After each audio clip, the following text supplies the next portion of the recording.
My name is Liz, and I am co-owner and farmer of Joyfully Organic Farm, which is an organic vegetable farm that I co-started with my partner. And I have been given the opportunity to tell you how that came to be, and also to tell you about some of the choices that I made along the way.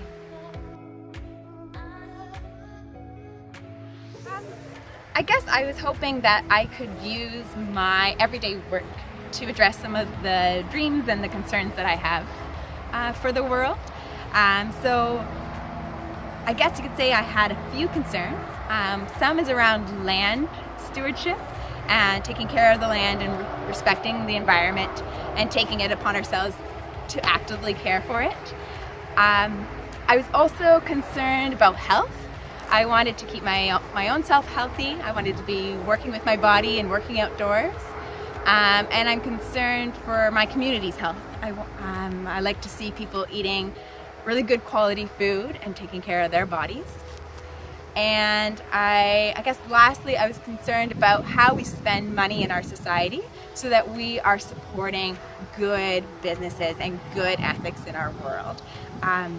So with all those in mind, somewhere along the way I came across the profession of farming, and it encapsulated all those things in one job. So I jumped on it.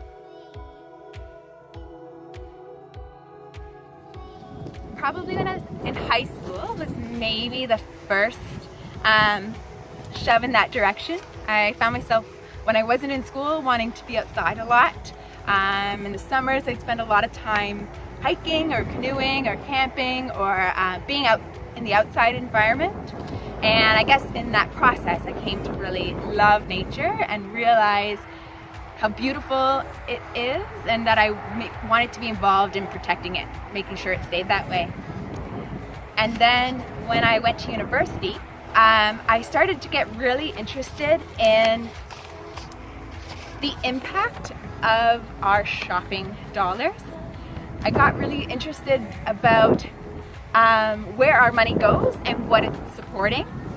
And I started to think about money and shopping in a way that kind of with every dollar that I was spending, it kind of felt like I was putting a vote in somebody's box.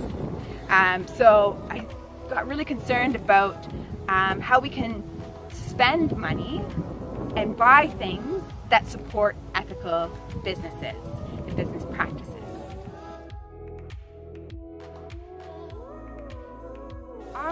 Once I just decided that I wanted to run my own farming operation and be growing food for people, I started kind of just in its own way knocking on doors. I called up farms that I admired and asked them if I could be a part in some way, if I could volunteer, if I could take whatever job they could use a hand with.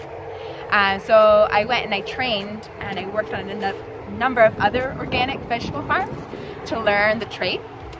I did a lot of reading and a lot of my own research. And then I decided, I started putting a business plan together, and that was kind of the steps towards making it come true.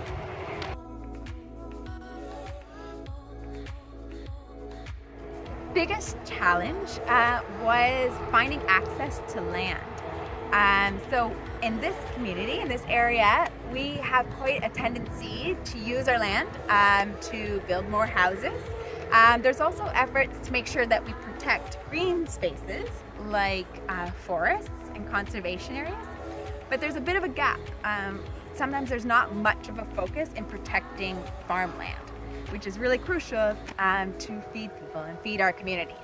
So to address that, I put up ads, really basic, put up ads, posters saying that I was looking for land, I wanted to do something good with it, and then I was able to find people who own land but didn't know how to farm it. So we were a good match together. So they wanted to see their land used, and I knew what to do with it.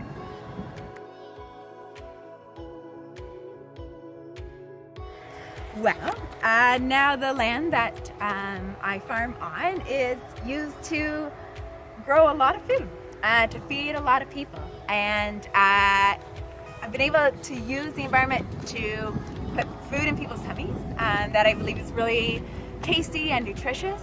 But also I've gotten to kind of become the steward of this land. So while we're growing food, we're still doing things to prevent soil erosion, to use water responsibly and protect the waterways, to maintain soil health and keep it happy and healthy.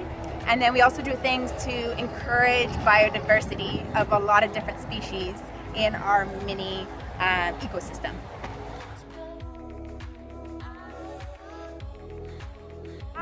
There's a lot of things you could do.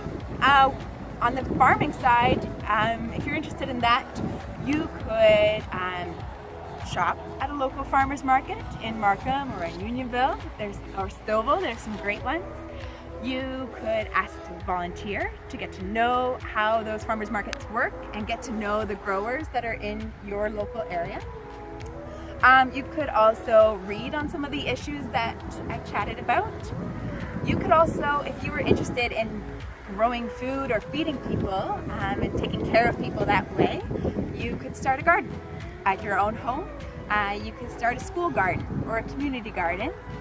Those are immediate and really concrete ways to make an impact really quickly. Oh, you're welcome.